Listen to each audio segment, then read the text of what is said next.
الحمد لله رب العالمين الرحمن الرحيم مالك يوم الدين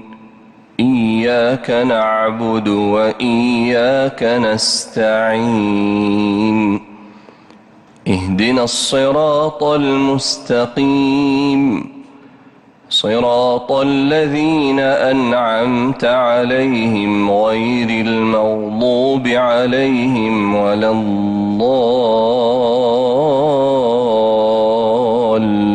الضالين آمين.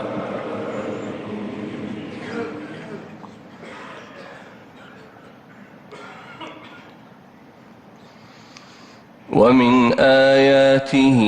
أن تقوم السماء والأرض بأمره ثم إذا دعاكم دعوة من الأرض إذا أنتم تخرجون وله من في السماوات والأرض كل له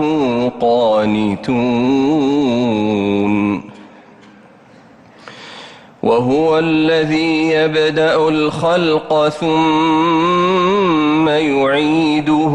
وهو أهون عليه وله المثل الأعلى في السماوات والأرض وهو العزيز الحكيم ضرب لكم مثلا من أنفسكم هل لكم مما ملكت أيمانكم من شركاء فيما رزقناكم فأنتم فيه سواء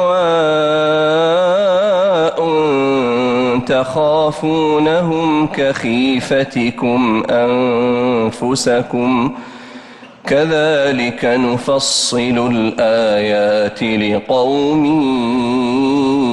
يعلمون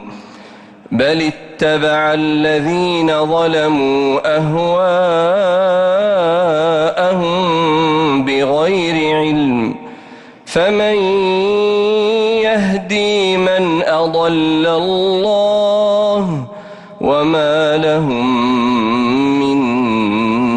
ناصرين فأقم وجهك للدين حنيفا فطرة الله التي فطر الناس عليها لا تبديل لخلق الله ذلك الدين القيم ولكن أكثر الناس لا يعلمون منيبين إليه واتقوه وأقيموا الصلاة ولا تكونوا من المشركين من الذين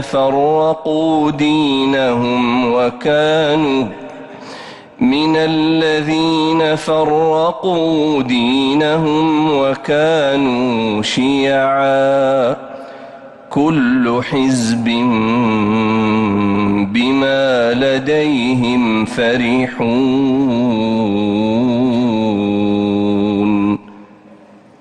الله أكبر.